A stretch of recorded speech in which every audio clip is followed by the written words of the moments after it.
the most well-known martial artist in the world, entered an apartment on July 20, 1973, and never left. Bruce Lee, who appeared more superhuman than human, and had the ability to knock opponents off balance with a one-in-one punch, passed away at the age of 32. This is where it becomes twisted, though. He was not discovered with his family at home. He was found unconscious in the bedroom of Betty Ting Pei, a 26-year-old actress. And the same story, an allergic response to a painkiller, has been told to everyone for 50 years. The case is over. Move on. However, what if I told you that was total bullshit? What if Bruce Lee's death was caused by the same elements that made him a legend? What if the perfect storm that brought him down was the result of his fixation with perfection? Because Bruce Lee may not have died from a random allergic response, according to new data. His cause of death was something so basic, so commonplace, that it will cause you to reevaluate all you believe to be true about the man who revolutionized martial arts. You'll discover that this mystery is much more complex than anyone intended when you hear the truth about what actually occurred in that apartment, and, more significantly, what happened 2 months prior to his passing but was disregarded by everyone. On November 27, 1940, in the midst of one of the most turbulent periods in contemporary history, Bruce Lee was born in San Francisco's Chinatown. Grace, his mother, had a very strong desire. Li Junfan, which translates to return again, is the name she gave him. She hoped that one day he would return to America. But destiny had other ideas. Baby Bruce was transported to Hong Kong only 4 months later. Wait until you hear about his childhood if you thought yours was difficult. Bruce's early years were marked by military occupation, ongoing food shortages, street violence, and the kind of anxiety that molds a child for life when Japan launched their terrible invasion on Hong Kong. Bruce was studying how to survive in a conflict zone while other kids played with toys. But here's when it got interesting. This child was already a movie star by the time he was 9 years old. He has acted in 20 movies by the age of 18. Bruce was already a working actor with years of experience, while most teenagers were still figuring out what they wanted for lunch.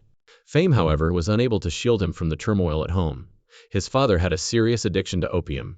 The family was disintegrating. Bruce was fighting on the street more often than a dive club bouncer. Additionally, he was an outsider in his own community due to his mixed heritage. Then, however, something occurred that completely altered the situation. Bruce met Wing Chun master IP Man when he was 13. Here's the worst part, though. At first, IP Man turned him away. Bruce's mother's European ancestry deemed him dirty blood in the eyes of traditional Chinese martial arts teachers. Not because he was incapable of fighting. Take a moment to consider that. Racism nearly caused the future martial arts legend to be turned away. Fortunately, IP Man was persuaded to give Bruce a chance by a friend. Then Bruce began training, and something clicked. For him, this was more than a pastime. It became an addiction that would dominate his entire life. Every spare second, every free moment he practiced. Even by today's standards, the dedication was extreme. However, it was also his compulsive drive to push himself to the maximum, and his obsessive perfectionism that would ultimately lead to his death. Bruce and students from a rival martial arts school got into a brawl on the roof. He didn't just win. One child's teeth were knocked out so forcefully by him that the family called the police. Bruce's mother recognized that he was on a path that might land him in jail or worse. She therefore made a choice that, while saving his life in the short term, caused his death 15 years later. She returned him to America, the nation where he was born during the Dragon's Hour. Bruce, however, had more in mind than simply studying martial arts in America. His goal was to transform them, and a deadly revolution was on the horizon. Bruce Lee, then 18, had nothing but dreams and fists that could move quicker than most people could blink when he got off an airplane in Seattle. While he was completing high school, he began working as a live-in waiter. However, he was doing something in his free time that would make him lifelong enemies. He was instructing anyone interested in learning martial arts. Black kids, white students, Latino students, Asian students. It made no difference where you were from or how you looked. And you have no idea how radical that was at the time, if that seems normal to you. It was intended that Chinese families would continue to practice traditional Chinese martial arts. Bloodlines passed on secret procedures. But Bruce stated it was all nonsense and that he would teach anyone who wanted to learn. His back was essentially painted as a target by this choice. Bruce didn't care, though. He continued to build his own fighting method while attending the University of Washington to study philosophy. His take on the classic Wing Chun was dubbed Junfan Gung Fu. Bruce, however, soon came to a realization that would forever alter martial arts. Traditional styles were too rigid, too predictable, too confined for real fighting. Thus, he began incorporating fencing footwork, wrestling maneuvers, and boxing skills. Decades before anyone knew what mixed martial arts MMA was, he was essentially inventing it. Bruce received an invitation to compete at the International Karate Championships in Long Beach. He had the opportunity to demonstrate his abilities to the world, and he completely blew people's minds. First, he did 2-finger push-ups, bearing his entire body weight on just his thumb and index finger. Then, with almost any wind up, he delivered his well-known one-in punch, sending a grown man flying backward. The audience lost its mind. However, the traditional martial arts society was incensed, because Bruce wasn't merely flaunting his skills. He was demonstrating the obsolescence of their antiquated methods. Furthermore, some people don't tolerate such disrespect. Enter Wang Jack Man, a young Chinese martial artist who had been selected to finally silence Bruce. The altercation took place at Bruce's Oakland school, behind closed doors. There were only a few witnesses, each with a radically different account of what transpired. No cameras and no official record. According to Linda, Bruce's wife, it ended in 3 minutes. According to some witnesses, the bout lasted 20 to 25 minutes without a clear winner. Although Bruce easily defeated Wang, the Wang Jack guy himself claimed that Bruce resisted using his most potent techniques out of respect, and that he battled like a crazy bull with wild, lethal assaults. Here's what we are certain about. Bruce never discussed that fight in public after it happened. Bruce said nothing in response to Wang's newspaper challenge to a rematch. He was being classy, according to some. Some believe he was afraid of losing the second round. However, following that encounter, Bruce underwent a clear transformation. He recognized that even his modified Wing Chun wasn't enough. Beyond any one combat system, he had to change. In order to create a martial art without a set form or strict regulations, he developed Jet Kune Do, or the method of the intercepting fist. He said, "Be like water, smooth, flexible, and unstoppable." However, Bruce was soon to learn that there were grave consequences associated with being like water. And the meticulous perfectionist, who transformed martial arts, was on the verge of making a number of choices that would lead to his own demise. Bruce Lee began his daily morning routine. After waking up in his Hong Kong home, he used his homemade stationary cycle for 45 minutes of vigorous cardio, stretching, and workout. Jeet Kune works out with weights. Everything appeared to be typical. Another day in the life of the world's most disciplined athlete. Bruce showed up at Golden Harvest Studios later that morning to collaborate with producer Raymond Chow on the Game of Death script. The final touches were being applied on what was to be Bruce's next masterpiece. However, this is something that was not well known at the time. Bruce had been experimenting with cannabis because he thought it improved his martial arts skills and broadened his consciousness, not because he wanted to get high. Additionally, chewing cannabis was rather widespread among wealthy people in Hong Kong's elite circles. It was therefore not unusual for Bruce to have some that day. A 26-year-old Taiwanese actress called Betty Tingpei was waiting for Bruce when he got into his red Mercedes that afternoon and headed to a second-floor apartment at 67 Beacon Hill Road. Officially, Bruce was there now to talk about the writing for Game of Death. But everyone in Bruce's group understood that Betty was more than simply another actor. His mistress was her. Months have passed since the romance began. And in Hong Kong's tight-knit celebrity milieu, things like that don't remain secret forever. Betty later described Bruce as appearing at ease upon his arrival. They discussed the movie, shared some weed, and had sex. However, evening arrived. Bruce and Betty were picked up for supper by Raymond Chow. Bruce claimed to have a headache, but they were still scheduled to meet with George Lazenby, the former James Bond actor he had coveted for Game of Death. This is where the intriguing part began. Intriguingly, this is where the cover-up started. Bruce's headache had become worse, but it was time to head out for dinner. Betty, wanting to help, gave him a tablet called Equestic. It was a typical pain reliever that mixed a tranquilizer with aspirin. Bruce expressed his desire to rest and lie down.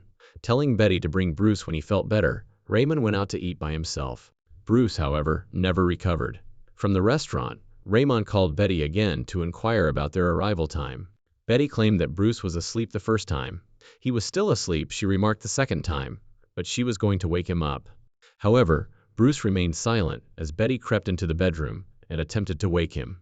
She gave him a stronger shake. "Nothing," she called out his name. "Nothing has changed." Bruce Lee was not breathing and was unconscious. In a panic, Betty called Raymond. When he hurried back to the flat, he discovered Bruce unconscious and naked on the mattress. Now picture yourself as Raymond Chow at that same time. Your greatest friend and biggest star lay dead in his mistress's bed, and you were the sole witnesses. Everyone engaged would be destroyed by the controversy. Well, what was Raymond up to? He made a choice that would linger in this case for half a century. He instructed Betty to contact Dr. Chu, her personal doctor. They had to make a decision when Dr. Chu showed up and was unable to revive Bruce. Either try to save everyone's reputation or report Bruce dead in Betty's flat. The cover-up was their choice. Bruce's body was brought to Queen Elizabeth Hospital, which was 25 minutes away, rather than the much nearby Baptist Hospital, where Dr. Chu worked, after he phoned an ambulance rather than the police right away. During the trip, the paramedics administered cardiopulmonary resuscitation, but it was too late. Although Bruce Lee was declared dead that evening, the official report did not state that his death occurred in Betty's flat. Conveniently, it was marked as en route to the hospital. In terms of preserving reputations, the cover-up was successful, but it also resulted in the burying of important evidence regarding Bruce's last hours, which the investigation would have discovered decades earlier. Bruce Lee passed away from cerebral edema, or swelling of the brain brought on by an allergic reaction to the equic analgesic, according to the official autopsy report. However, no one believed that story from the start. How does the most fit martial artist in the world die from a simple painkiller? At the height of his career, he had abs you could grate cheese on, and was in excellent physical shape. It was illogical. Conspiracy theories began to take off more quickly than Bruce's nunchucks. The most widely accepted belief is that Bruce was killed by the Chinese martial arts community, utilizing dim mak. The fabled death touch a single, accurate blow to a pressure point that results in death hours or days later.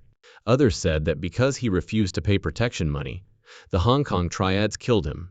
Medical authorities ruled out marijuana as a contributing role, although some referred to Bruce's cannabis use and proposed drug-related causes.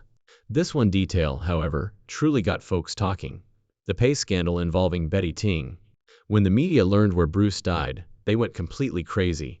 Mistresses and affairs dominated the headlines. Death threats and vile rumors were directed at Betty. The public didn't believe her when she claimed that they were just good friends, who were working on a movie together. They reasoned that since Bruce Lee had passed away in his mistress's bed, there must have been a strange situation. According to Betty, enduring those rumors for years was like living in a nightmare.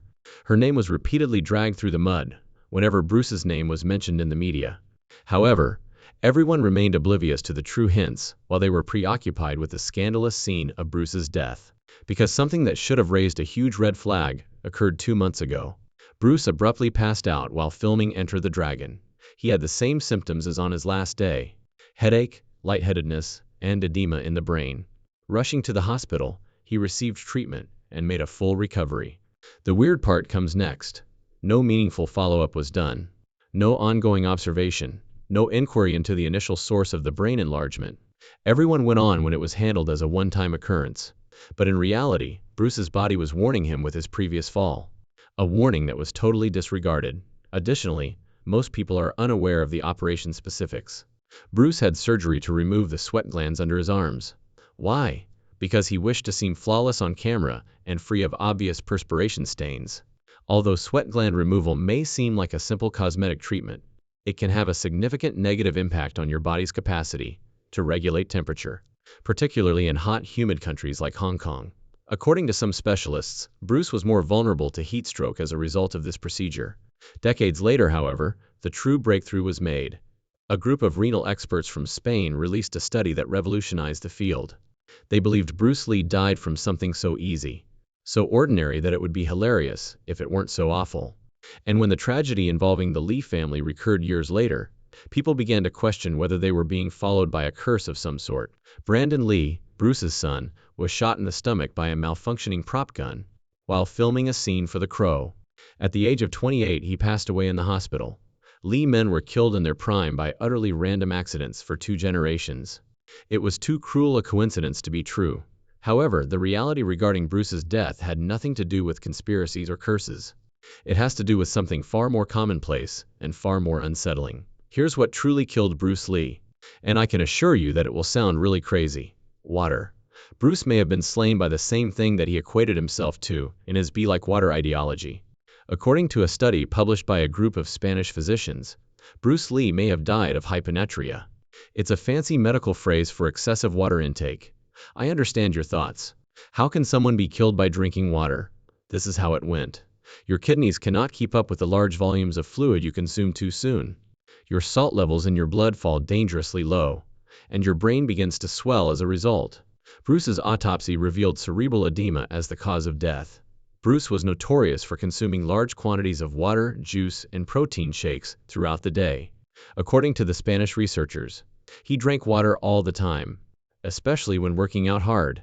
Do you recall the surgery in which he had his sweat glands removed? This implied that his body was unable to adequately cool itself through perspiration. He would therefore strive to stay cool in the intense heat and humidity of Hong Kong by drinking even more water. This is when things got very twisted, though. His first case of water intoxication was most likely the breakdown on the Enter the Dragon set. His mind expanded. He became lightheaded and fainted. However, he bounced back.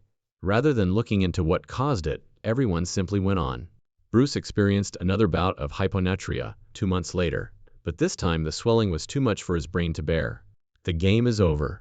Although it undoubtedly didn't help, Betty's equestrian painkiller wasn't the primary cause of death. The situation was already perilous, and this was simply the last straw. Now, let's assemble this. The ultimate perfectionist, Bruce Lee, passed away as a result of several of his own obsessions. He was susceptible to overheating because of his cosmetic surgery to remove his sweat glands. He was continuously consuming excessive amounts of water due to his compulsive hydration practices. His physique was pushed to the limit by his rigorous exercise regimen in hot, muggy Hong Kong. Due to his history of disregarding warning signs, he was not properly monitored by medical professionals following his initial fall. The warrior literally drowned himself from the inside out after preaching that he was like water. This type of tragic irony would make a great film, but it happened in real life and cost the world one of the most significant characters in martial arts history. The killing touch of an adversary did not kill Bruce Lee. The triads did not murder him. Neither a medication allergy nor his mistress killed him. He pushed himself above human boundaries and disregarded his own body's warning signals, since he was so dedicated to physical perfection. In the end, the most human thing imaginable triumphed over the superhuman man. He drank too much water because he was thirsty, and his body was unable to cope. Doctors are far more knowledgeable today about the risks of excessive drinking, activity, and hydration. Sports medicine has changed throughout time. We are aware of hyponatremia, heat stroke, and the significance of electrolyte balance. However, Bruce Lee was essentially testing himself at the time with no safeguards. The saddest thing is that the pattern may have been identified if his initial collapse had been thoroughly examined. They might have prevented his death. Rather, the legend passed away at age 32. Additionally, the Globe chased conspiracy ideas for 50 years, when the truth was right in front of them. Bruce Lee was granted his wish when he remarked, "Do not pray for easy lives, pray to be stronger men." He became into one of the strongest guys in history. When his own perfectionism turns into his worst enemy, however, even the strongest man on the planet cannot endure. No good opponent was able to bring down the dragon. He collapsed onto something as basic and necessary as water. Sometimes being like water means drowning in it, and sometimes the most remarkable stories have the most mundane endings.